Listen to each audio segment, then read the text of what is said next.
All right, we are back on this beautiful Sunday with Bros Talk God. Excited to be here today again. Yeah.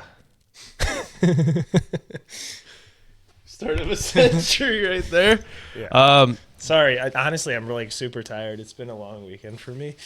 What have you been up to? A lot of great things, actually. One of our really, really good friends from high school, John, got married this weekend.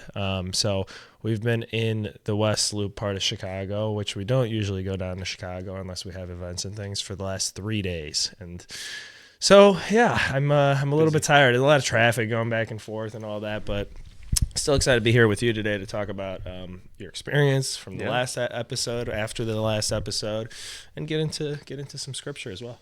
So we've got a couple different topics to talk about today. I prepared today's episode. So the topic that I wanted to talk about more than anything was the mind. So we'll talk about that. We'll talk about, I guess, psychedelics as a whole. And then I guess the last topic, because it ties into my experience, is relationships and how my experience kind of led to that whole thing. So I guess we can start off with like what happened, right? Yeah, well, let's start with a quick prayer, if you don't mind. I can. Do you want to lead? Yeah, I can lead this one. Heavenly Father, thank you for this opportunity today to sit down on your holy Sabbath day and to have a great conversation with my brother and with our listeners. And we thank you for the opportunity to discuss your word, to learn, to grow with you. We ask that you humbly fill us with the Holy Spirit so that we may speak truth and only truth through your word. And we thank you for the opportunity to have this day and have this podcast to spend some time together every Sunday. It's in your name that we pray. Amen. Amen. Cool. All right, so let's do it. Give us an intro. What we're gonna talk about. I'm like, by the way, I'm trying to get more coffee in me. I'm like so tired. I don't know why, but I'm like so tired. You're having your own experience. My brain fog is crazy right now. So last week when we ended the last episode, we had mentioned that I was about to undergo something kind of crazy, and I don't think I would have done this had it not been for life circumstances. Okay. Like, it's something I had questioned. And we're talking about psychedelics. Yes. Let's make it clear. And before we get into that, and before we get into like why you went and decided to go down this journey, we should also like stay real quick as a disclaimer. Like, this does not condone the use of psychedelics or any kind of drugs or any kind of things that are out there that are not legal to be consumed. So just throwing that out there before we get into it. So Let's go ahead. Let's hear it. Why'd you get into this like thought that you wanted to try something like this? Because like I've done it a few times in my past. We have other people that we know that have done it. Mm-hmm. And so it's been around for a while. So you've had the opportunities to think about going into this. I've been around it. Yeah. I've had the chances, the opportunities. The primary thing keeping me away from it in the past was fear. A big part of that fear was fear of changing. Like, so much, like I the way I'd seen it change people was one of two ways. Like, either it made people significantly better, or, and I know this now, but back in the past when I was younger and I knew people in high school doing it, some people just like were traumatized from their experiences with it. And so that fear always sat in me. I was like, which camp am I going to be in? Yeah. And like, I didn't really fully understand, how does it work? What is it actually doing? Fear is a real thing when you think about doing something like this, because it's an unknown experience. You're walking into the unknown. Yeah. And I think that's the most normal. Like, if you're not fearful of what might happen, then that is a little concerning to maybe you shouldn't do it. But I do think like we'll probably get into this, but I think like the intention that you're setting and the reason that you're having the experience is super important. Like, if you're trying to take this to go and like party, I don't think that's the right setting. I don't think you're setting yourself up for success. So like, yeah, I don't think that, I can't see how you would want to with that. People do it though. I know. I don't know how they do it either, but it just seems like a weird thing to do. So yeah, so psilocybin mushrooms was the experience, the thing that I decided to do in order to have this experience. How did that all look? How did it go down? Right. So after taking the substance, I get in my head very easily. So one of the first things I did was like, oh, I'm feeling this. And Tom was with me, right? And I'm like, oh, I'm feeling this. Within like 5 minutes, I'm like, I feel it. It did end up kicking in around 30 to 45 minutes in. the first thing that I experienced was I was walking from one room to the next, and it felt like the energy shifted. And I was like, ooh, like each room, the first thought I had was like, each room has its own energy. Like there's something to that. And I actually, the more I think about it now, was just thinking about this the other day after this experience, but you give off a certain energy, like certain people give off energy. I think certain spaces, like when you walk into specific businesses, like Cryopeer, for example, right? Like you walk in there, people say that there's an energy that is present that is so comforting. Oh, that makes me so happy. And it's such a cool thing. It's like, that's something you've built. So I think that there is a tone or a feeling to certain spots. And there's a reason why people enjoy certain areas, like why you love your bed or your room more than you love other people's rooms and stuff. But yeah, so I started feeling it then. We decided to take the experience outdoors. Yeah. I think Did you like that? Yes. I good felt inside, I felt more fearful. I felt like a little bit darker. I don't know why. I felt like inside the house, you felt yeah. like, yeah. Okay. I felt like there wasn't the ability to like fully feel at peace unless I was outdoors. And so when I went outside, it was a perfect day. Like the sun was shining. It was just warm enough where it was comfortable. It was actually gorgeous. Like it couldn't have been a better day. Yeah, it was perfect. There was no clouds. Yeah. No clouds at all.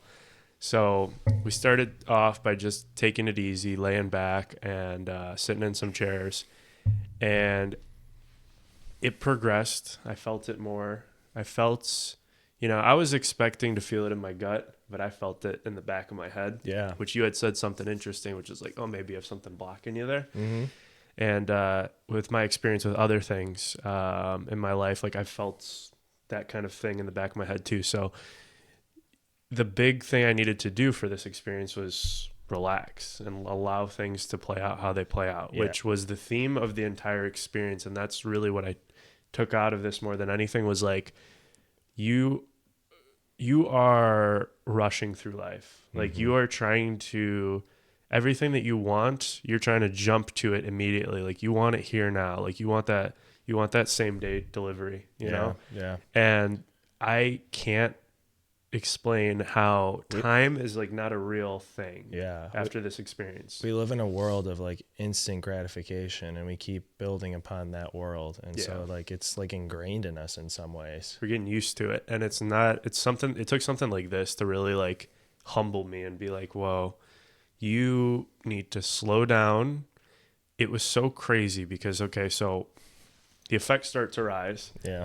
First thing I noticed, I think it was that my vision was stronger and more clear. Mm-hmm. I was staring at the grass and I could see like little tiny bugs that I've never seen walking through grass before.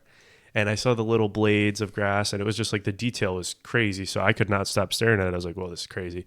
And then I think you had mentioned like just focus in on a point and take it easy, right? Yeah. And so I had focused in and then all of a sudden I noticed the ground was literally breathing. Mm-hmm. Like it was moving up and down with my breath.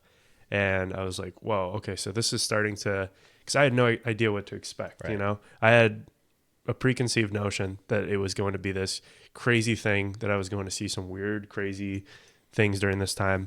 None of it felt abnormal when you're in it. Mm-hmm. Like looking back on it, yeah, it's some weird stuff to see like from a sober mind, but like when you're in it, there's like a comfort and a peace knowing that this is what's supposed to happen. And what we understand from the research now is like you're basically getting free flow between both sides, both hemispheres of the brain, which is such a crazy thing. So we start seeing certain things, or I started, meditating. Yeah. It's crazy how you close your eyes, you're instantly in a deep meditation. The difficulty of doing that as somebody who doesn't do it frequently, it's like once you finally get there, oh, it's such peace. But then usually like you got to do stuff in life. Like it takes a while to get to that state if you don't do it regularly. But it could take hours sometimes. Like when I meditate, and it's like, it's frustrating. It is frustrating. And then there's like little things that can distract you so easily. Quickly. Yeah. And life is still going on. And like you have a ton of responsibilities. So but like everybody's got stuff that they've got to do. You can't just sit there for hours a day and live like a monk. But so I closed my eyes and I started to experience this like crazy depth to meditation that I haven't experienced in regular meditation before. And it made me realize a couple different things. So you mentioned that I would experience these deep conversations in my head. It brought up so many interesting things out of me. First of all, laughter. Yeah, man, that was the best thing ever. That was like childlike laughter. I haven't laughed that hard in my life. It was over everything. Every single thing was funny. I was sitting there, like we were just sitting outside and just like enjoying the beautiful nature and just looking out at the sky and at the landscape and everything. And every few minutes, Matt would turn to me and just start cracking up. And I'm like, "What are you laughing?" And then I start cracking up because he's cracking up. And it's just like for like 5 minutes we're sitting there cracking up. And also, like we should mention, time feels like crazy long. Like, that's what I wanted to say, because I didn't have any perception of it during the actual experience. It feels like time doesn't exist. Yeah, it feels like the opposite of when you get into flow states make you feel like time goes on forever, and it flies by. Like you have a fun time with friends, all of a sudden 3 hours gone by and you're like, it was like 2 seconds. Yep. This is the exact opposite of that. That's a good way to put it. I want that so bad. It's like the opposite of flow. I want that in regular life because I want things to slow down. And I think you can achieve that through some form of deep meditation and just like changing your perception and presence. I think it's being present too. Like just, it makes it like forces you. So in my own opinion of like what the psychedelics do, and maybe this is supported or not with research, but I think it turns off that part of your brain that's like that ego, the pride, the ego. And when you turn that off, you're just, the only thing you're focusing on is whatever's in front of you, the present moment. And a lot of times it's going through those thoughts, but that is what I think gives us that like perception of like time actually stands still, it seems like, when you're doing these types of experiences. And so one of the things that I pulled out of the experience after the fact was when I'd close my eyes and I'd take this time, I would see certain things. And it was kind of interesting. Like there were patterns and things that were sort of happening, and they would happen in 4 quadrants. And what I made sense of that was, so usually what would happen is one quadrant would finish up and do whatever pattern it's supposed to do. Then it'd go to the second, then it'd go to the third, finally get to the fourth. It'd get about 75% of the way done. And I was waiting for the completion of whatever's going to happen. And about 75% of the way, laughter starts happening. Like I couldn't complete whatever was happening. And I was like, what is actually this experience? Like, what am I actually experiencing through this meditation, in this experience? I realized now, after reflecting on it for about a week, exactly a week today, is I was seeing a visual representation of processing experience, past experience. And we can go through that ourselves, and like through regular life and regular reflection and meditation. But like for some reason throughout this experience, there was something that wouldn't let me get through processing something. I have no idea what I was thinking in the moment, but I was trying to process something and it wouldn't fully process. It was like, you're downloading something, it gets like 90%, and then the download fails and you're like, oh. Yeah. You close your eyes again, try to do it, and then all of a sudden it couldn't get through, and it was frustrating to me. The other interesting thing, which you were mentioning about time, was I was tracking and recording using this app that you had suggested, all of the thoughts and things that I was having. And in my perception of time, I was thinking that in between these recordings, because every time I'd record, it was after I'd close my eyes and I'd meditate on something, I thought it was like 30 minutes or more. And when I went in to go check the timestamps, it was every few minutes. Every like 2 or 3 minutes I was recording something new, which first of all, I was scared. So that's part of the story. I was a little agitated, or not agitated, but I was like on edge and scared of what was coming next because I didn't know. But the more that I relaxed into the experience, the better it got. And one of the big profound statements that I had kept saying was like, once you're in it, you're in it. Yeah. You kept repeating that. I kept saying that. Made us crack up a little bit. Yeah, that was pretty I was funny. like, you said that 14 times now, man. And I was just thinking about how, like when you're in something, like you're thinking about the future all the time, and you're not present in the moment enough. And it felt so good to be present. And I was like starting to tie it in with like how Jesus like taught us to be, and like why was I laughing so much? And like it's because I think what I was getting out of it was like, okay, the biggest thing you need to do is be present and stop worrying about everything. Like you worry about what's going to happen next. You're worried about what happened in the past. You can't do anything about either of those things. You don't dictate this stuff. There's things that we'll talk about in this episode that like I think you can sort of shape and mold and turn things in your favor. But like, yeah, just slow down, be present, because there's nothing that feels better than being in the present moment. I loved that part of the experience. You mentioned the ego, right? Yeah. And while we were in the depth of that time, I was like, I lost my ego for a moment, which was, it was an apathetic feeling. So it wasn't like I basically felt like I didn't care about anything, but not in a negative way. It was just like, I have no emotion right now towards past, present, or future. I'm just now. You're just present. Yeah. And I was worried because I was like, how am I ever going to come back to real life now? Yeah. Like, you said that a few times too. yeah. And I was just really worried about it. And as I came out of that experience, I noticed, and basically for me, the ego is a weight that you carry. It's like the ego is something that you can let go of. It's not something that you have to always have, but the ego consists of your personality that you've created and all these different things. Like, how do we get rid of that? Well, we can do that by being present, by leaning on God's word. The more we do that, the more we start to get the fruits of what Jesus was teaching, you know, like patience, kindness, humility, all of these amazing fruits when he was telling that analogy of like, you know, can a bad tree give good fruit and all these things. Like, I think he was really going deep into that concept with that parable. You had a pretty profound realization also in the basement when we were like hanging out. So we did a bit outside and then we took it inside to kind of change up the experience a little bit. And we were in the basement. We decided to play some pool, which was kind of fun.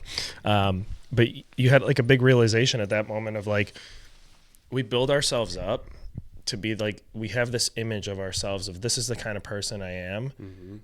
And the thing that we all probably struggle with in life is trying to break through that like image of who you are. Yeah. And like, that's why we're afraid of new things. We're afraid of new experiences. We're afraid of, and not even only afraid, but also like we dread like change in our lives because we have this image of what our lives are like, and it's hard to change. Change is tough. And I thought that was like a really cool moment that like you were like, you know what? And I think it's partially because you let go of the ego, right? Your ego is what dictates what you think of yourself and what you perceive to be you. And when you let that go and you just live in the moment, you're like, I'm not afraid of this change. Like it's so different. It's crazy. It's cool. But yeah, what I was saying in that situation, thanks for bringing that up, because it was so interesting. I was thinking about somebody and I was thinking about how like if you're born and you live your life with some kind of traumas and like you never process it, you basically built your identity off of that circumstance, and your identity gets shattered every time you work through trauma or you work through whatever you're latching onto. So like in my experience, I had said basically this past relationship, like I'd built up my identity to be a certain way and a lot of time had passed. And then once it fell apart, I was like, who am I? And it's like, I had a forced version of that. And it's probably even harder for people to go through this and work through those thoughts because you're going to lose your sense of self whenever you process through that stuff. But what's on the other side of it's great. Yeah. Because like those things are the limiting factors that stop us from being able to fully realize our potential here and be fully present. And like, you're not doing it for yourself. Like all this stuff, this self-realization is not for you. It's for other people at the end of the day, which, it's a noble act. It's not a selfish act to go through this stuff.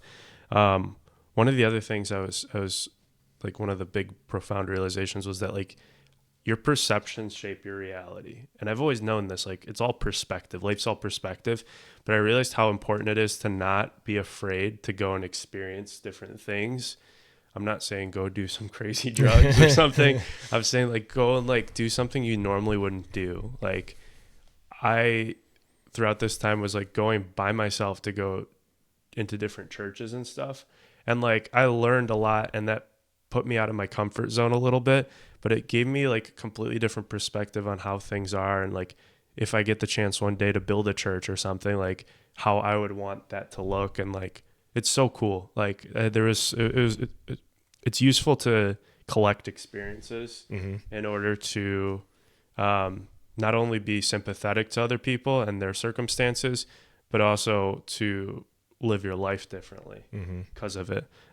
So that was kind of where I was at. And then the other thing was, how does presence and mindfulness tie in with the Gospels and with the Bible in general? I guess this is Old Testament, but Psalm 46:10 says, "Be still, know that I'm God."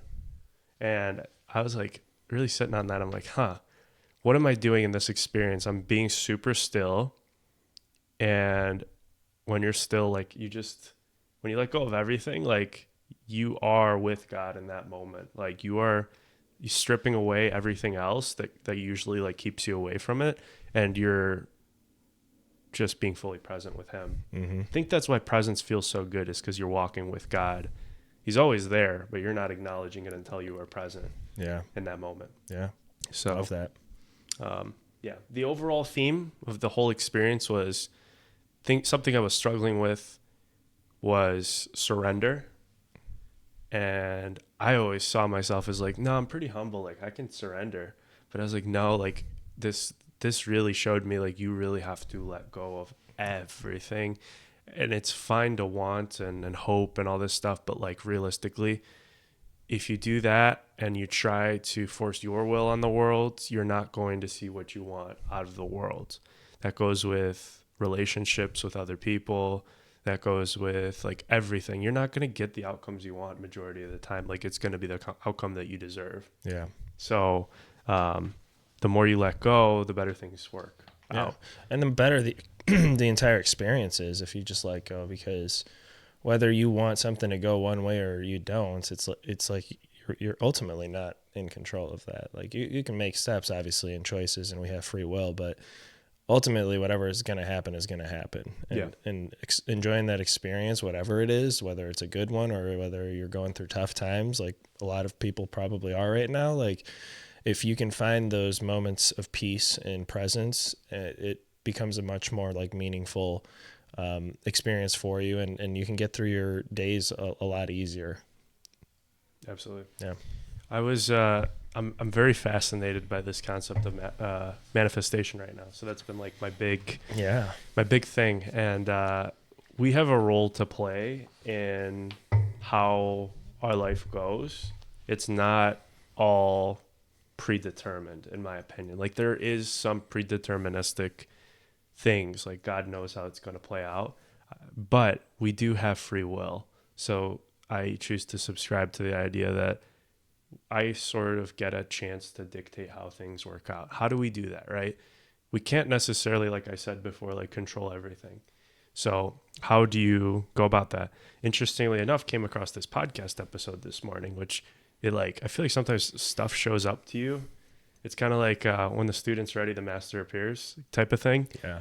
And this podcast episode popped up, and it's the wife of somebody I highly respect, which is Tony Robbins. Love his content. I think when it comes to building yourself up, listening to him is wonderful. Going to his events, I would love to do it. But his wife... Are you worried at all with Tony Robbins? I've heard this from other people's perspectives, and I don't know that I share it, but I know a lot of people say that he's very much... his whole... All of his, like, teachings are around, like, the self. Like, and I feel like the way that the Bible describes how we kind of are supposed to be acting in life is to surrender to God, and it's not as much about the self, it's about others and about God and his will. Do you feel like there's like kind of a mixed message there, or do you think it's like, I don't know. I think when he was younger, when he was in his 20s and he first started, it's kind of like me a few years ago, where like I learned about the affirmation, manifestation, all this stuff, and I was like, things are happening, and I was like, I didn't know where it's coming from. It's coming from God, right? Now I know. Now I can do those things, but I can now incorporate the gratitude for who's giving me the gifts, the gift giver. So it's like taking pieces of that, because I feel like there's... now that he's older, he's talked about it on podcasts. He's a believer, and he doesn't try to force his beliefs on people, right? But I think that's the most beautiful thing, because I believe it's Paul talking about this in the New Testament, how it's great to have friends who are not believers. Like if you just have Christians who are friends, like you're not really making that much of an impact. And so like, yeah, like you guys might be friends because you both believe in Christ, but like you should have friends outside of that, that like you both like this type of book or like whatever. Right? Both relationships are important because we have to grow as people too, right? Yeah. Like, and we're not, if we're just surrounding ourselves with like-minded people, we're never going to grow, and we can't. You have to hear the other side and the other opinions and things like that, and gives you an opportunity to welcome them into the family, and hopefully you have that opportunity arise. So I agree with you there. My only thing with Tony is just like, I always worry about like people like for example, someone that's like depressed, like, and if you just focus on yourself and trying to fix that through yourself, I think that it's hard to do. And I know a lot of people try to do that. Like, well, he kind of, if you don't take what he's talking about alongside this, like you won't really have like concrete actionable steps. Like, I think the thing that a lot of people do and make the mistake of is that whole like story of like, you know, God's going to figure it out. And then the boat comes, the plane comes, and you're just sitting there not doing anything. Yeah. He gives you legitimate actionable steps. Like there's a really good video of Tony Robbins talking to a gentleman. If you just type in like Tony Robbins red shoes depression, I got you. you gonna look that one up. Tony. He does swear in it, so I don't know if we want to have that in there, but it's amazing how he changes this man's perspective. Oh, it's like suicidal. He's suicidal. He has no will to live. It's amazing, like how he embraces him. Yeah, like, I think he's doing the Lord's work in what he does. Which everybody go watch that video. It's literally will bring you to tears. I don't care who you are. It's incredible to see a man who's so broken get approached in that way, and then just get transformed in minutes. Like it's amazing. Like the healing work that we can do through our relationships with other people is amazing. And so his wife has this podcast. I had never heard of it. I knew his wife was very similar to him, and they were like, I've heard good things about her, but never watched her podcast. This pops up on my feed, and it's a neuroscientist explaining manifestation. Let me preface it by saying, like, if you're offended by somebody who doesn't believe in Christ, you will be offended a little bit when you first watch this clip, if you end up watching this video, because he doesn't believe in anything. He actually believes that like we are God, essentially, which I don't fully subscribe to. I believe we're part of God. But he does go into an experience that will tie into this next part that I want to talk about. He explains, okay, so manifestation is a real thing. He's a neuroscientist. He's looked at brains. We've been able to look at how when you start to get your brain and your body and all your emotions synced up, and you get the highest emotions like gratitude and love and all these things. He talks about how love is the greatest emotion. Your body biologically is at its best. And when a body is biologically at its best, things tend to work out better. Like things just work out better. Things in your life show up better. And his experience is basically this. He's 12 or 13 years old. Father's a drunk. Mother is had a stroke or something like that. Like something. Medical something. Yeah, and their family life's horrible. They're arguing with each other. Every time parents would argue, he'd leave the house. He'd get on his bike and bike as far away as he could get because he hated being around this. Like it was just terrible for him. One day he ends up going into the strip mall, and there's a magic shop, and he's really into magic at this point. He goes into the shop. Witchcraft. I'm just kidding. He goes into the shop, and there's this woman, this older woman. He said she was in her 50s or so, and she immediately, he's talking to her like, oh, I'm interested in all this stuff, starts talking to her, and the way that she had embraced him when he came in like changed his entire life. Really? She's like, she took a liking to him and was like, oh, okay, I'm only here for the next couple of weeks. This is my son's shop. I want you to keep coming back every day, and I'm going to teach you something. And so basically what she had taught him was he was in this fight or flight state 24/7. He couldn't concentrate. He wasn't getting anything done in school.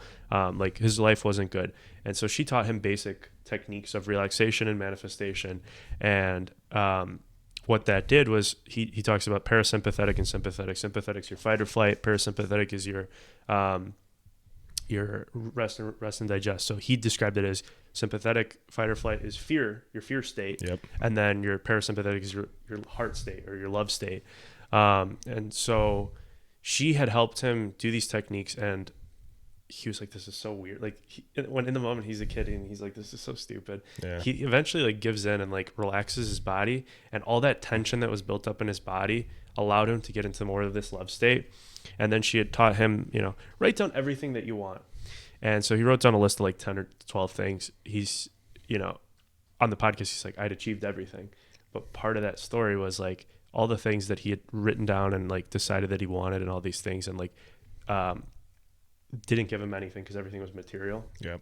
So the biggest thing that he got out of that experience, a little segue before I head back, is he had ended up having a moment where he had this trust developed, and it was supposed to be a charitable trust, and he had a bunch of stock options in there, and he was in debt. He lost everything. He had to sell everything. Mm-hmm. And at what age was this? Later on? This was this was later like, on. he's He's a neuroscientist, right? Or neurosurgeon at this point. Oh wow, okay.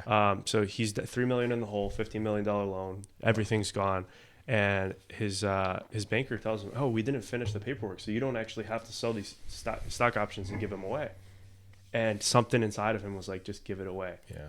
And the life he lives today is because of that moment, that choice. He built so many incredible things out of it. And it's just like he impacted so many lives, and that giving came back to him like nothing. That is such a reoccurring theme that I keep hearing. Yeah. Like it's give. the only place in the Bible where God tells us to test them. George Janko says this all the time. Yeah. The only place that he says to test them is give and watch what comes back to you.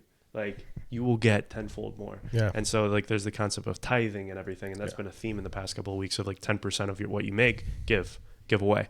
And people do way more than that, which is incredible. I'd love to do that one day. But going back to kind of that key point was, okay, so there's this like state of mind. Joe Dispenza talks about it too. It's like when you are fully relaxed and at peace and you have nothing in your brain and you're just like deep into meditation, you can kind of imprint your subconscious mind with certain things.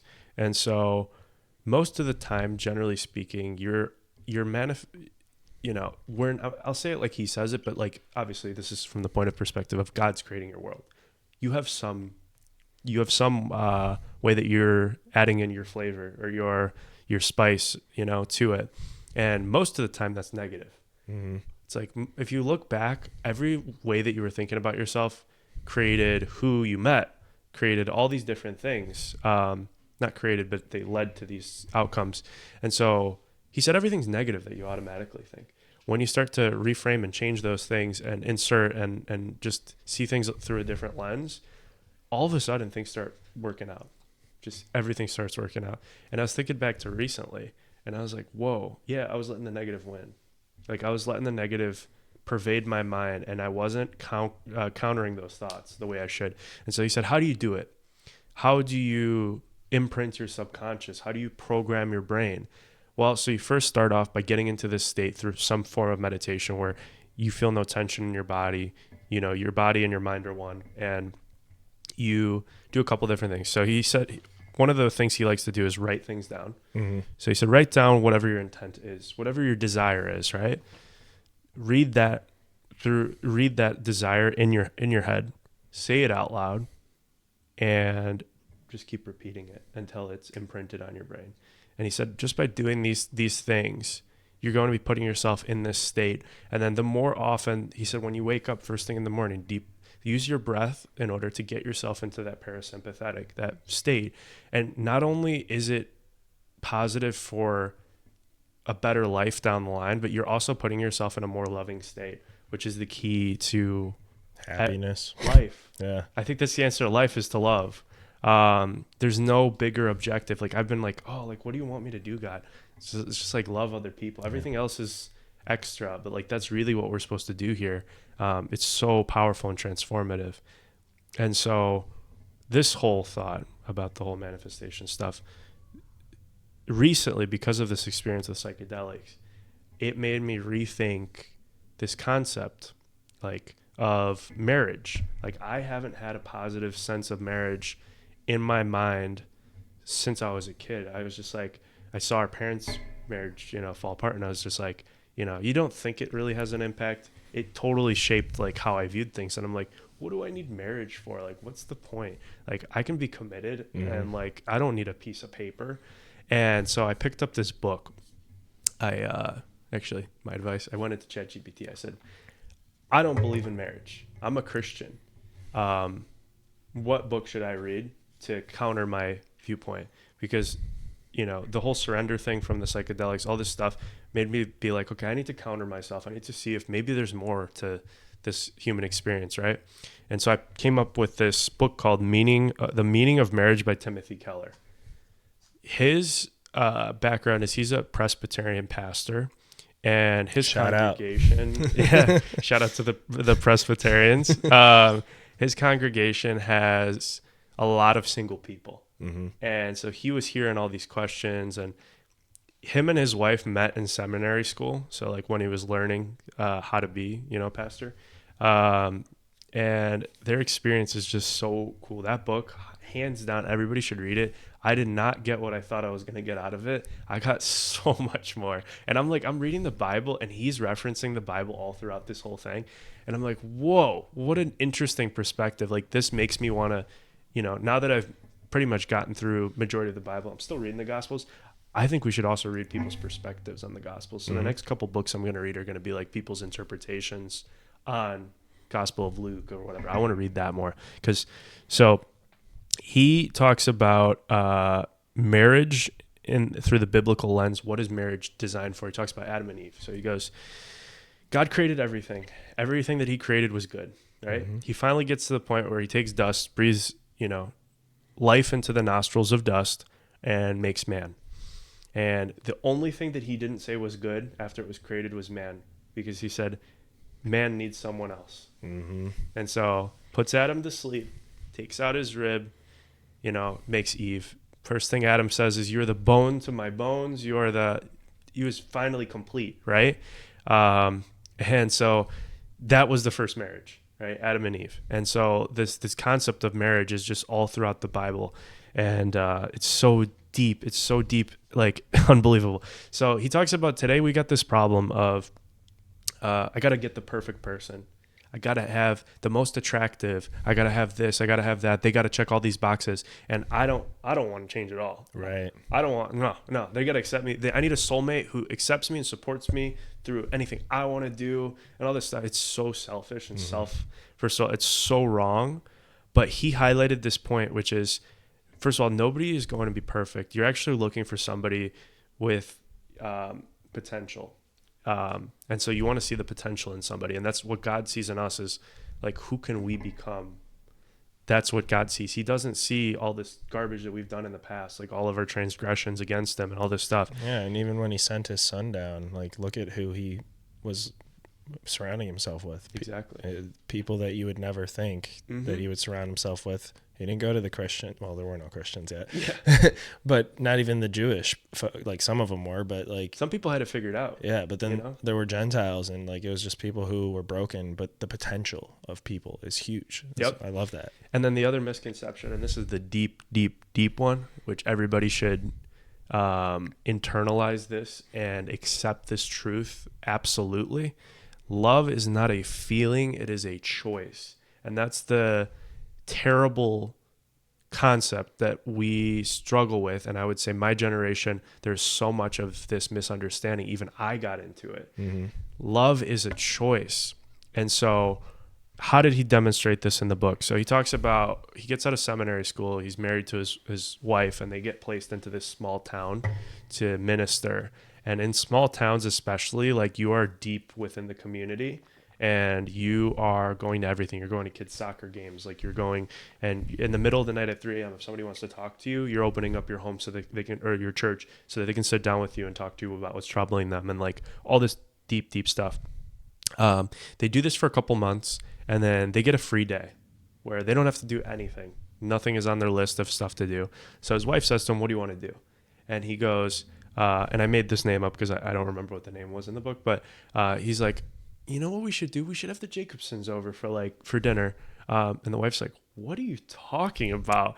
Nobody likes them. They're like, nobody likes those people. And like, they don't get along with anybody. They have no friends." Right. And he's like, he's like sitting on it and thinking about it. And he's like, wait a second, why did I say that I want them to come? Well, he had been ministering to them so much and doing these things and talking to them and being there for them, that even though in the beginning they were abrasive and all these things, he had developed through the act of loving service, he had developed a liking for them and eventually a loving for them. Mm-hmm. And so no matter like what relationships we're in, like this is the key right here, was in the Bible, the 10 Commandments, and even when Jesus came and he broke them into two key: love God with all your heart, your soul, your spirit, your body, strength, everything. And then love your neighbor as yourself. Those are commands. And how can you command love if it's a feeling? And so, boom, like complete light bulb moment in my head as I'm reading this in the book. And I'm like, oh my God, love is a choice, right? I've always known that, but like, I didn't understand the concept of how do you get to the point where you choose love? And it's through those actions. You do this even if you don't feel like it. You do these loving actions, and then love comes. Mm-hmm. That's what you're building over time. How do you love God? You do what he asked you to do. Yeah. That's how you love God. You be obedient to his word. You be in the word. You do all these things to develop a foster relationship with him. You be like Job. Job was going through hard times, and he's suffering. And all he needed through those times was somebody to sit with him. Don't say anything. It means more to me that you're with me than anything, right? Like, I had gone through hard times, and all I needed was just people around me. That's the truth of, like, especially when you're grieving anything, like that is the most important thing. And people always think like it's when you're the person from the outside going in and trying to help this person that's grieving, it's like, you're like, I can't do anything. Like, I don't know what to do for them, but literally all you need to do is sit there. Yep. Yeah. Which is really profound. Oh, it's such a crazy thing. Like the littlest stuff, it means the world to sometimes people need to be away and just like respect their privacy. That's also something you're doing that's loving, right? When you do that and you honor that person. But so he had realized that this family, what they needed more than anything was love.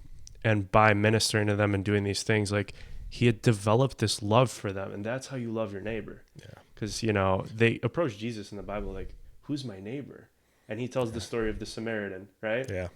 And he goes, this man's traveling down these roads, gets attacked by some robbers. They steal everything. He's beat up on the side of the road. A rabbi walks by, crosses the street to the other side, passes him. And then somebody who works in the temple sees him, a temple assistant, and he just passes him by. And then a Samaritan walks by, which Samaritans, if you don't know the context, were a very different group. They hated each other. Jews hated the Samaritans. Samaritans hated the Jews. And he felt sympathy for this man. So he picked him up, took him to an inn, paid for him to stay. Said if he bandaged up his wounds, he took care of him. And Jesus says, who was a neighbor to the man? Was it the rabbi? Was it the temple assistant? Or was it the Samaritan? And they were like, the Samaritan. And he's like, just as he showed mercy, show mercy to others, And it's like, oh, like such a beautiful.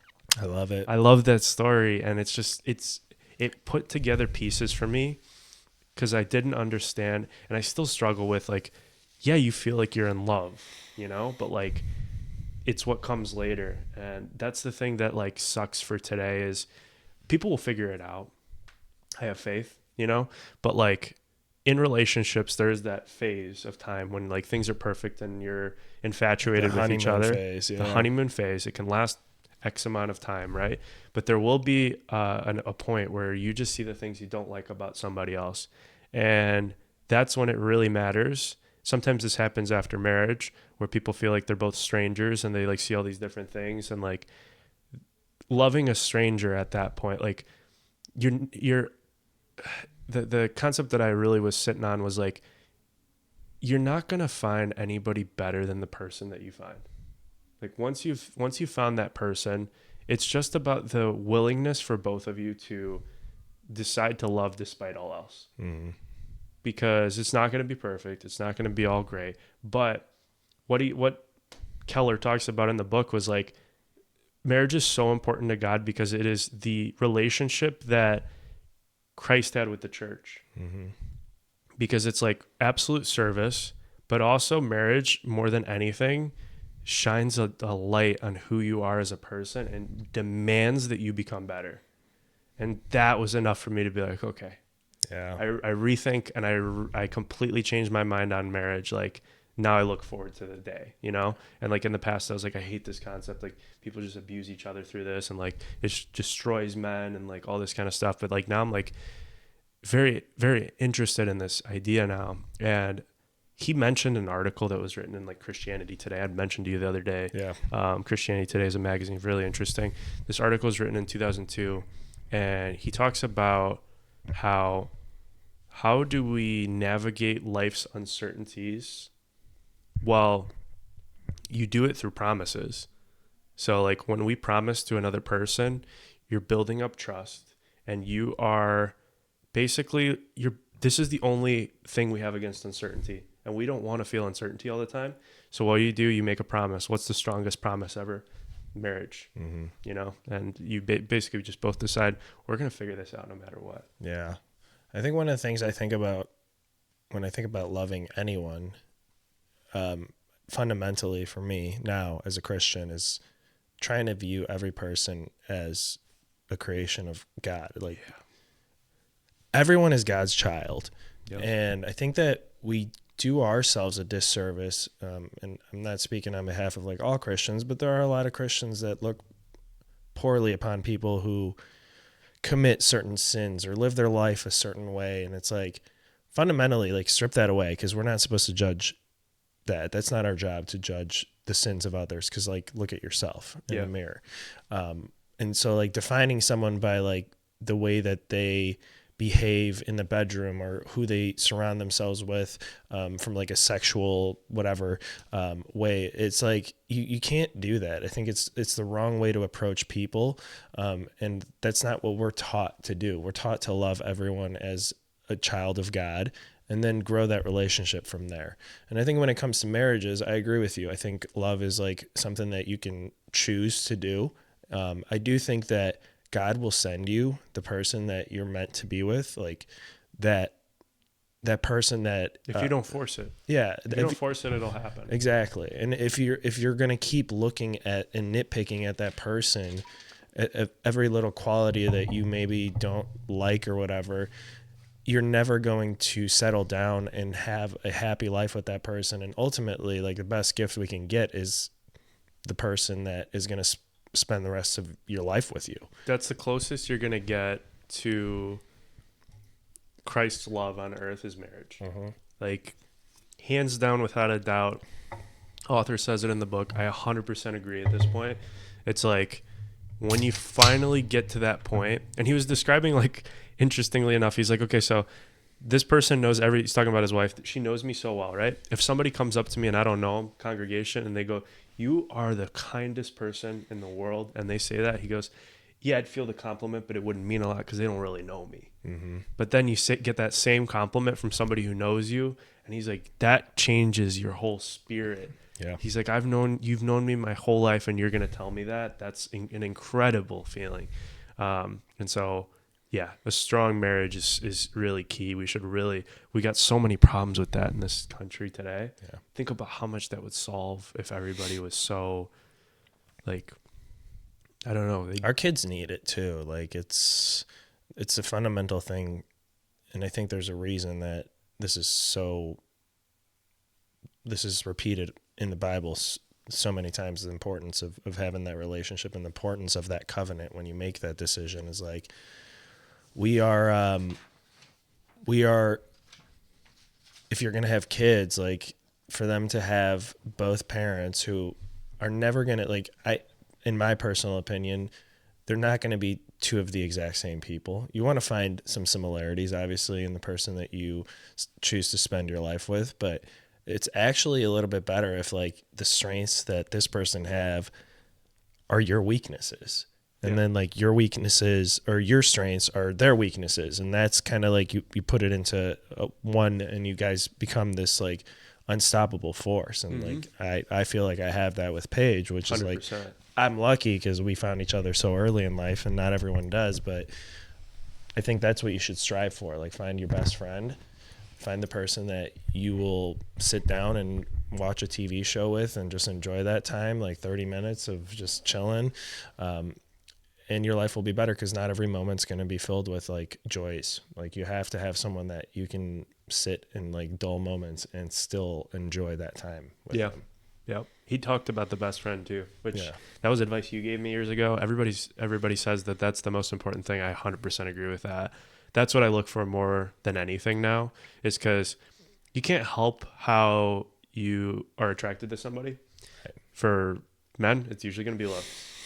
For women, it's a little different. Sometimes it's a combination of both or whatever, but like you're going to be attracted to something, those things fade, you know. It's really about who's inside that you want to love, you know? Right. So, but you can love anybody. And, you know, that's the ultimate key, is finding somebody like that. I think that, just put your faith in God. Let God do what he has to do. Yeah. You know, it's great.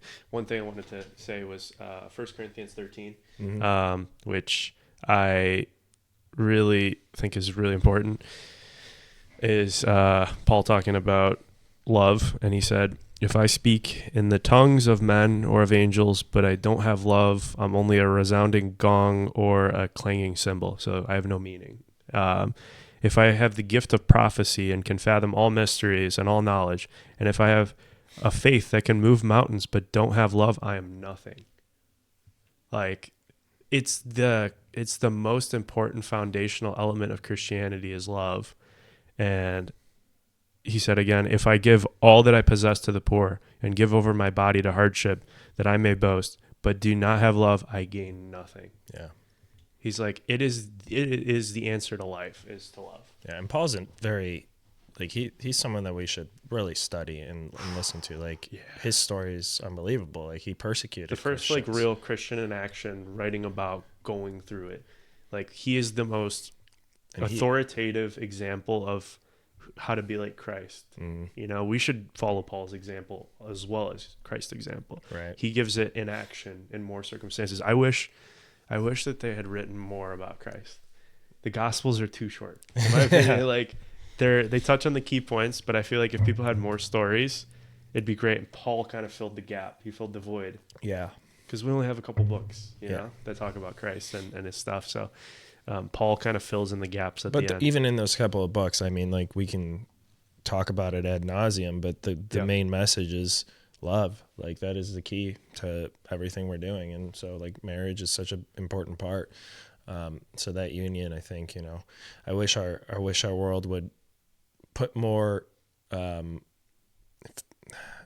don't know the word that I'm trying to find here, but would give it more, like, make it more important. Like, that covenant is so important, and we are so quick to break it. And, like, we've created this world where, you get married, if you don't like that person, you get divorced, and it's no big deal. But I think it is a big deal, and I think we don't try hard enough to keep those relationships going. People don't think it's supposed to be work.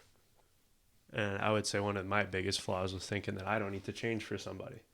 And now I'm seeing that, like, yeah, like, that's what's going to happen. Like, you're changing all the time, no matter what you think. Like, don't change for the worst, change for the better. If you're in a relationship with somebody, you're dating somebody, and they highlight a quality of you that's bad, and like you said, like, they are somebody who can kind of like bring that out of you and show you, like, that is an opportunity for you to get better, and you should constantly get better. And that's where the side of friendship comes in, because it's like, friends are there to, like, celebrate the wins with you, dampen the bad times with you, and then also to pinpoint and say, hey, you're doing this wrong. Yeah.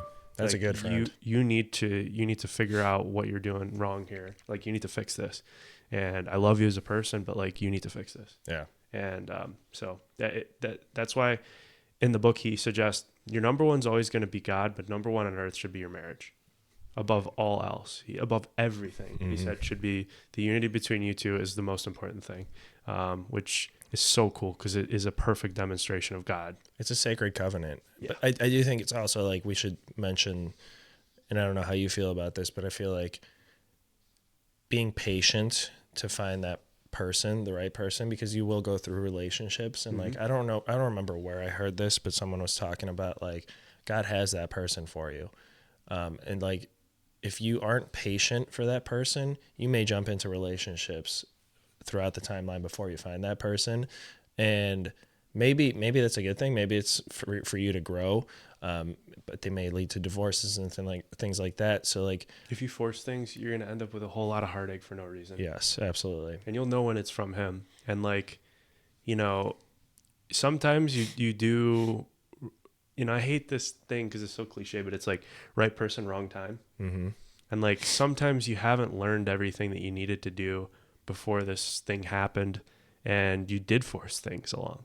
And so like, I do think things eventually work out, and I do have faith in that covenant. I think it is very important for us to experience in this life if we allow it to. You can obviously like turn away if God puts them in front of you. You could turn away and be like, no. But the most important thing that he talks about in this book, which I almost forgot, it just brought me back because he said this, was how do you love? You got to be willing to forgive. Mm-hmm. Everything. Like, not to the point that you are a 70 battering ram. 7. Yeah.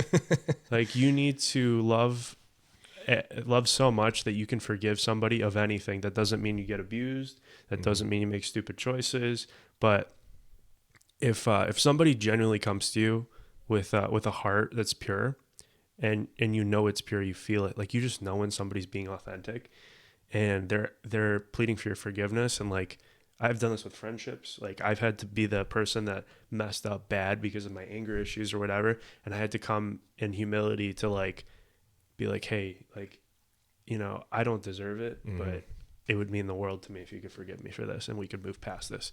So, repenting for those. That's the way that you love, is through forgiveness, because you're always going to hurt the person you love. And we all make mistakes. We're all humans. We're all of flesh. So it's like, we're going to make mistakes. And if I'm going to make mistakes, who am I to say that I'm not going to forgive someone else who makes mistakes? Like, we all do it. It's fundamentally like how we live our lives, and we ask for forgiveness from the Lord. So we should also forgive each other just as we are forgiven. Mm-hmm.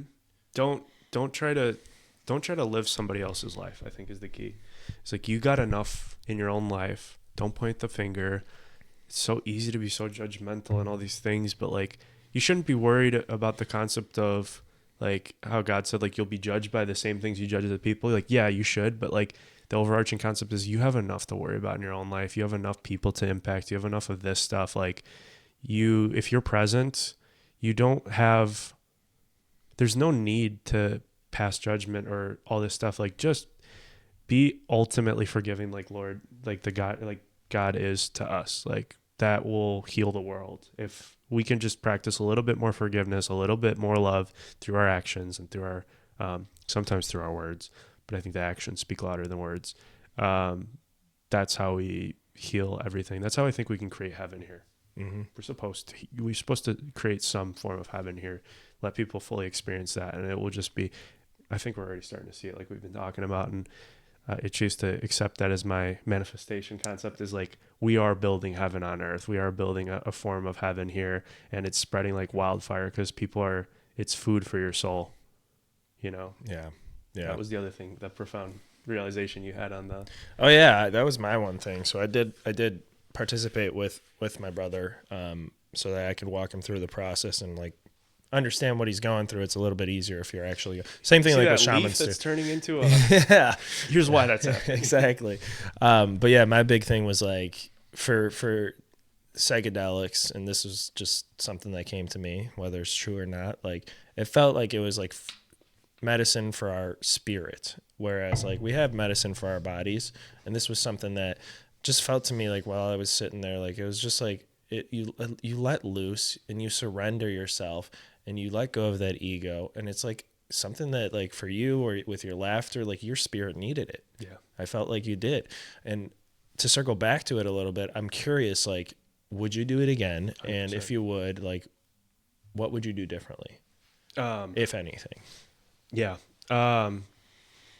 What you said before that was interesting.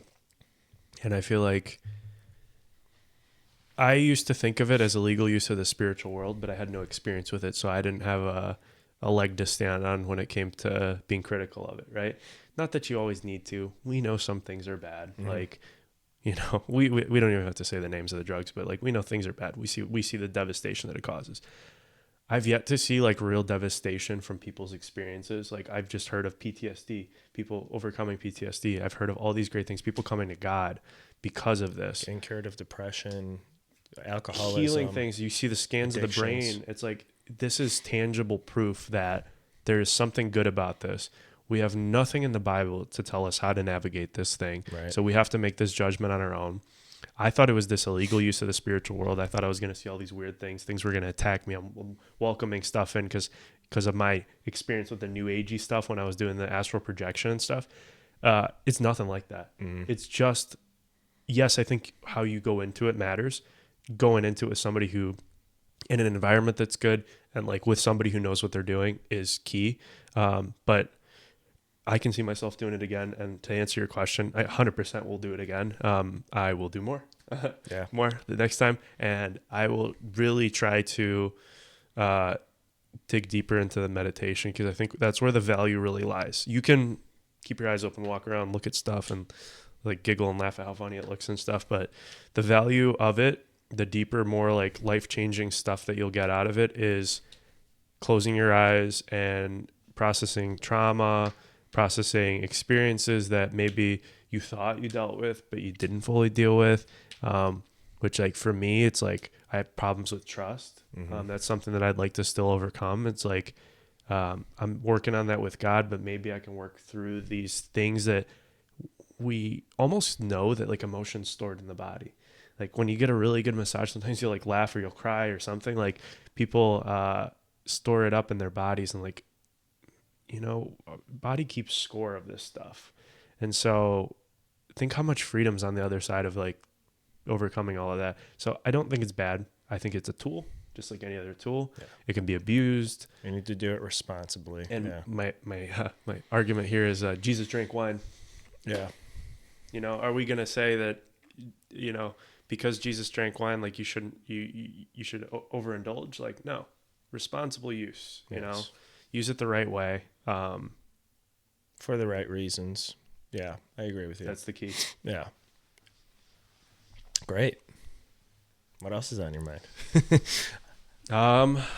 I guess, you know, topics for future episodes, you know, I'm thinking about a little bit.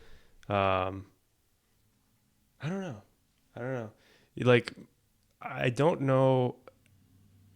One of the things I'm really working on right now is releasing my will and letting God's will happen. And it's so funny how patience. Actually, I'll bring up a couple of things that happened to me in the past week. I have good days and I have bad days, and it used to be like bipolar. It was like, today's a great day, I'm like over the edge happy, and then the next day I'm depressed, like deep in depression. The past couple of weeks, and lately it's like I'm having a better string of good days, and it's a sign that things are progressing in the right direction. I'm getting closer with God, which is what I want. But I stepped away from this habit of going on these walks and runs because it's getting colder outside. Yeah. And one night I was like, I could really do with a walk. Like I could burn the extra calories that I need to burn right now because I've been eating a little bit too much. You know, I stepped on the scale. I stepped on the scale one morning, and I was 10 pounds heavier. And I was like, I went and opened my Bible. The first verse said, "You fat cows," or something like You sent that to me. I was like, oh, geez. I was like, he's speaking to me through the word. Oh, man, I came across that when I was reading the Bible. I was like, whoa, this is some intense language, Lord. I know. I was like, sometimes you need it, man. Like, but so I'm walking, and I feel like when you walk, things process too. It's another way of processing emotions. So it hit me, and I was like so sad. I was so like just unprocessed stuff that I thought I'd process. You need to just surrender. That's the key to like working through everything. I thought because I had like cried, I had been angry, all this kind of stuff, that I'd work through everything. Not true. And so that brings me to the point while I'll do more, you know, mushroom experiences, I think, because there's stuff that's so deep under that I need to work through.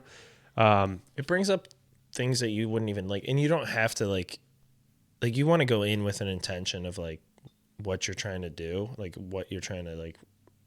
The intention can be very simple. Like, I want to work through, process any kind of traumas that I've had, but you don't have to like go out and find them. Like, for some reason, when you're going through this experience, your mind just finds those things to work through. And you kind of just like, for me, at least, it's more of like dialogue in my head of like, you thinking this way? Why are you thinking this way? This doesn't make any sense. And then I'm like, I'm talking out loud. I'm like, why did I just say that? Like, that doesn't make any sense. And it's like, it helps you to work through those traumas and those difficulties that you otherwise wouldn't have done. So I think it's a really important point. And I think that, you know, then this isn't like, we're not trying to make this a podcast about like, go do psychedelics.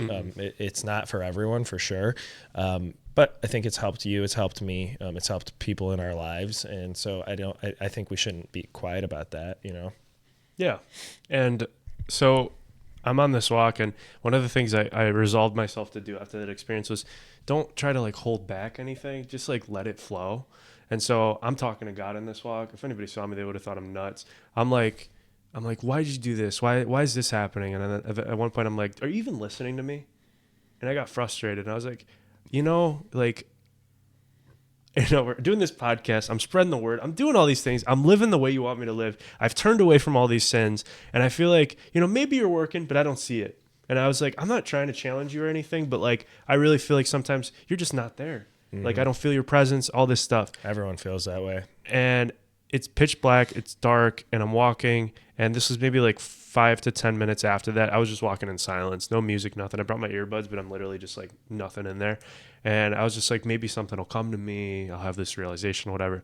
I turn the corner, and there's like dark path, and I see a sketchy looking person coming at me. And I'm like, oh, goddamn.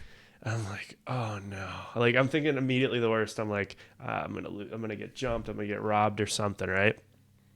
And so I'm like, all right, whatever. I hype myself up, and I've done this a million times. Whenever I'm in the city, like sometimes there's some sketchy places and you have to like make yourself a little bit bigger. I do this weird thing where I like grunt a little bit as I'm walking, like, and I'm trying to act like a crazy person so nobody approaches me or like tries to do anything. So I'm doing that as I'm passing this guy. And right as I'm walking, and he's walking this way towards me, and I'm walking this way to the left of him, right as we're coming past, there's a car coming, and the light hits his shirt, and on his shirt it says, "It's God." And I'm like, oh, wow. And I have a follow-up to this, because I was like, whoa. I'm like, he just gave me I just tested him, and he just gave me something. Like, we shouldn't test him. We shouldn't need to test him, but I'm a kid in his eyes. Like, I'm a kid, and I made a mistake. Like, I'm a kid, and you're my father. Like, he forgave me for that, and he's just like, listen, here's what you need. I'm here. I can't do everything you want. I'm not a magician. I could give you everything, but it's not what's best for you. Right. Last night I was having a hard time too, so I went for a little drive. And as I'm driving around, same thing. I'm having this conversation. Turn all my music off, and I'm just talking to him like we're talking now. But I'm just frustrated, and I'm sad, and going through all this stuff. And at one point, I'm like, I don't know. It's so funny when you get a sign like that. You're questioning the sign. I'm like, that could have been like nothing. Yeah. Right. And as I'm driving, I'm in the middle lane on this road. There's a lane to my right and a lane to my left. And there's a bunch of cars in this thing that I'm on. And as I'm saying all this stuff, this car veers into my lane from the left lane. And I'm like, what the heck? And I look up, and my eyes lock with this sticker he's got in the back left of his window. It's Jesus. And I was like, all right, I'm done. I don't need it anymore. I was like, the way that he veered, because he wasn't, I was like, oh God, drunk driver or something. Immediately I was like, oh, I gotta like be careful. He veered and drove regularly the rest of the way. Like, it was just for a moment right in front of me, just to catch my attention. My eyes immediately like went up, and I looked right at the sticker, of this figure of Jesus. I've seen it before on other cars before, but his was huge. It was like the whole windshield or the back window. And that was two things that happened within a week. And it's like, if you want to tell me he doesn't listen, that he's not funny, that he doesn't love us, like all this stuff, like, you're wrong. Mm-hmm. You're wrong. Like, I needed that. I don't know. Like, I can't tell you to test God, but like, follow be loving, have a relationship with him. And if there is stuff that's unresolved and it's eating you alive, and for me, it was eating me alive, being like, are you even there? I was really questioning, like, is there a creator? Like, or is this all stuff that just we do to make ourselves feel better? I was having those deep thoughts because I'd seen him work before in my life, And I felt like I've had experiences when I look back on that, like, but when you get distant from those times, you start to question them. Yeah, don't forget you have the liar too, like Yeah. in your head. Like you've got these thoughts that come through that like you forget about those moments in your life that you have seen God work so gloriously when you're in those times where you're depressed or you're going through some like trauma or whatever it is. And I think that everyone goes through that. So it's not like I'm glad you're sharing it because it's not an abnormal thing to like question it. I think we all go through those peaks and valleys. And it's beautiful to hear that like you got the answers that you got. Some people get it from reading the word. Some people get it from relationships and experiences and communication with other people. But he works in all different ways. So like, I'm glad that you realize that. And like, how's it made you feel since then? Great little segue point. Your laptop's about to die. I'll plug it in if you could. Oh, shoot. We don't want that. Careful. Say that one more time. Like, how do you feel after all of that? Like, after he's, Better. Yeah. Just better. I feel like something that I'm wired for, I don't know if it's everybody because I never really talked to anybody about this, but it's like progression is something that's super necessary for me to feel fulfilled in life. Like, I need to be getting better at my job. I need to be getting better at, I need to have more fulfilling experiences. Like, there needs to be some kind of progress happening somewhere in my life in order for me to feel good. Mm-hmm. And like with the relationship with God, I'm like, it's always been pretty good. And like, yes, I'm leaning on it so much more. I am waking up in the morning and it's one of my first thoughts. Like, I want it to be the number one where I'm like, oh, thank you so much for waking me up this morning. Mm-hmm. Like, I want to be that person more than anything. And the only way you do it is through actions. Like, you will develop to become Repetition. That person, the repetition. Yeah. Like, it's your habits who make you who you are, who make your lifestyle, everything.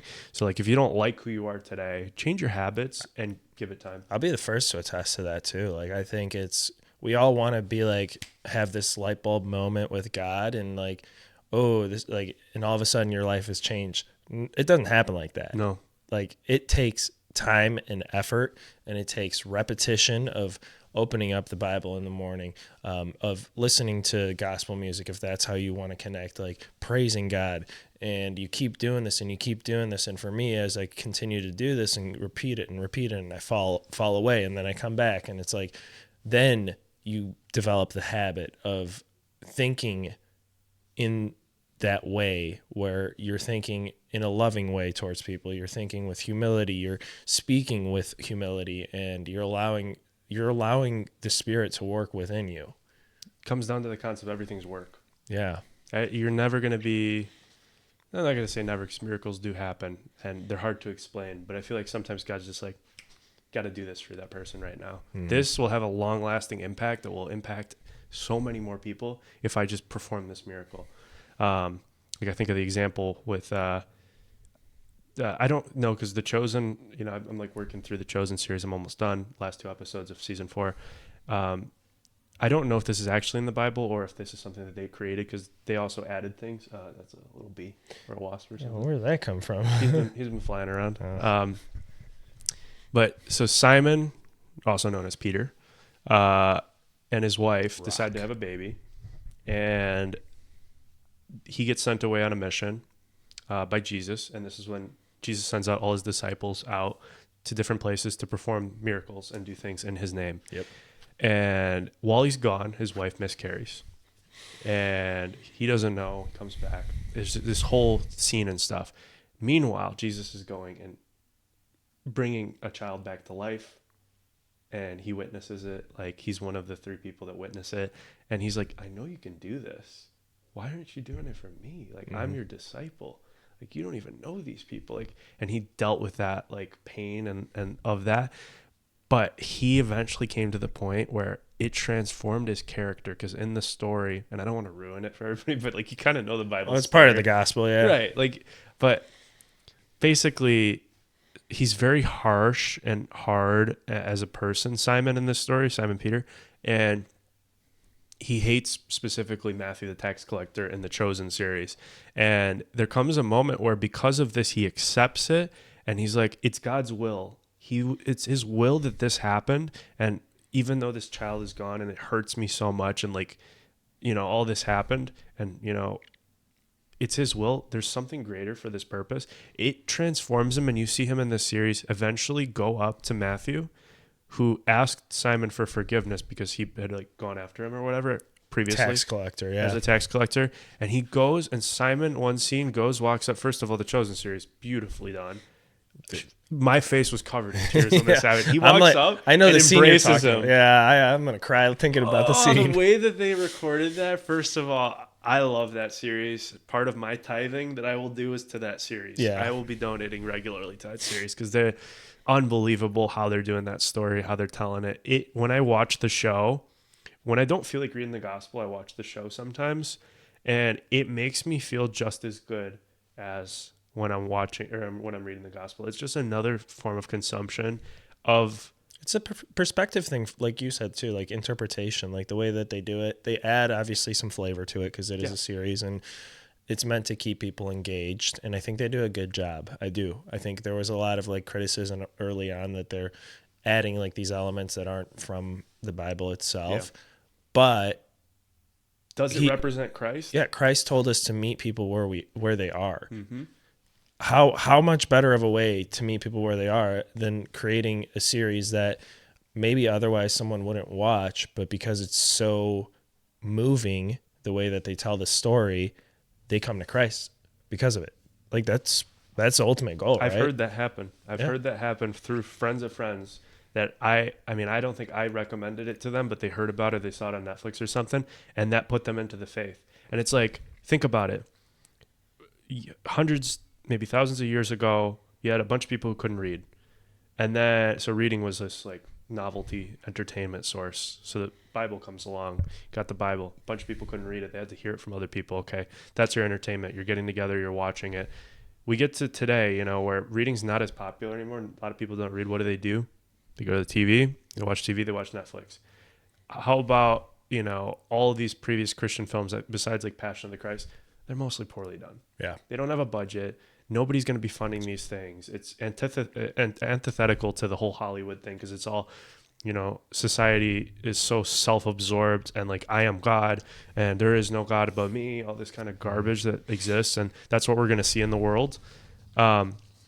But we get to this point where like, yeah, they're meeting people where they are with that, where they're making entertaining gospel stories. And that's so cool. I've been waiting for this to happen for a long time. Yeah. Because it drew me into it again. The Chosen is part of the reason that like it helped me because it was the beginning of my journey as like a renewed Christian of what that series came at the right time. I hadn't read the Bible fully. I started the series and I just like yearned for more when I was watching it. So then like I would watch it. I'd go read my Bible. I'm like, I'm done with the season. I get through things really quickly. I'm like, I need more of this. I want more. So then I started reading the Bible and now I'm like through the Bible. So it's like, it's a great thing. I appreciate how they did that. And the way the story should go is, Jesus will come back at some point. We should do what Paul did. He like walks up. He's like, yeah. What's up, my boys? Next up, it teases the next episode. What's up? But, yeah, this is, it's been incredible. This podcast also has been incredible. I feel like it's helped me so much to like work through these things, work through these experiences, develop a deeper faith. Every time we record, it's like, I'm nervous in the beginning. Always a couple seconds before we record, I'm like super nervous. I don't know how this is going to go.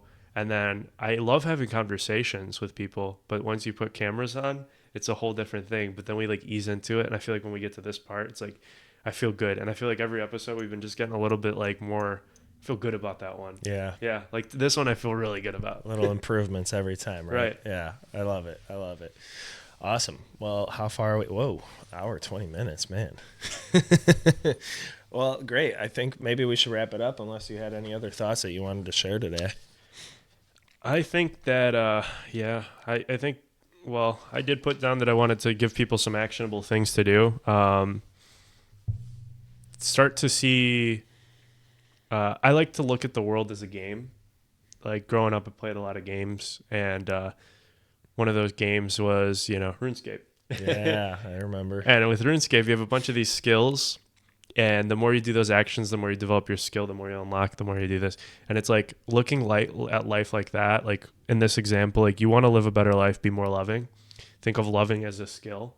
Everything that you have, you can develop by doing it. It's like if you don't like that you're so lazy, okay, so stop laying down on the couch so much. Start with the first step and maybe walk like 5 minutes. Like set a timer for a couple minutes and like go walk around for a little bit. You just made progress. The more you do that, you're going to end up in that. I just experienced this with running. Like growing up, we played soccer. A lot of running was involved in that. Even then, I wasn't really like into it. I played defense, It was almost as Still bad a as great goalie when it comes to running, Hey, Hey, let's not talk trash on defenders, man. But now I'm picking up running, and it's like I took a couple weeks off, and I just went for a run the other day, and it felt so good to know that like I went from barely running most of the distance I'm going to now almost all the way through. I can't say all the way through because I'm not there yet, but like almost 4.5 miles with some sort of run. That's great. Not phenomenal pace. I'm not this superior athlete or anything, but like it has transformed so much about what I don't like about myself, which is like, sometimes it's like I hold extra body fat in certain areas, and I just like weightlifting wasn't cutting it. And so now I get this chance to like look at life through the game lens, try it out. It's kind of cool. Like you can just develop these skills if you focus on it. Like just start taking small actions every day, and it makes such a difference. Like be more loving to your animals. Like be more loving to your animals. That's going to trickle into, ooh, I know what this person needs. I'm going to go do it for them without them asking. You're at work and you see something that needs to be done. It's not my responsibility. I'm going to do it, and I'm not going to look for any. My left hand's not going to know what my right's doing, basically. Yeah. Be more loving to yourself. Just do it. Don't look for anything out of it. Just do it, and it's going to come back to you 1,000-fold. 100%. I love it. Great. That's all I got. Yeah. No, I'm good. Well, thank you, man. Thanks for taking the steering wheel on this podcast episode. You were Appreciate tired. it. I'm still tired. I'm still trying to recover from. And if you're looking for where to find rest in Jesus. Yeah, absolutely. In His Word. It's food. It is food. It is food. For the Word soul. is food. Yeah, absolutely. Those experiences too, the meditation, the psilocybin experience, now I would consider that spiritual food. The way that you put that was profound. That was really, really good. Good. I'm glad. But comment, subscribe. We gained a whole lot of subscribers in the last episode. Those of you that are watching, tell us what you liked about the last episode so we can do more of it. If you have any ideas or anything on how we can make this podcast better, let us know. Absolutely. We're going to try to make it a little bit better each time. So, I mean, we've made a lot of progress from episode 1. If you guys want to see how bad that was, go watch it. Yeah, you start somewhere. Everyone starts somewhere. You make progress, like you were just saying. So, thank you guys for watching. Appreciate your time. Have a blessed Sunday. Have a beautiful week. And we look forward to seeing everyone back next week. Cheers. God bless.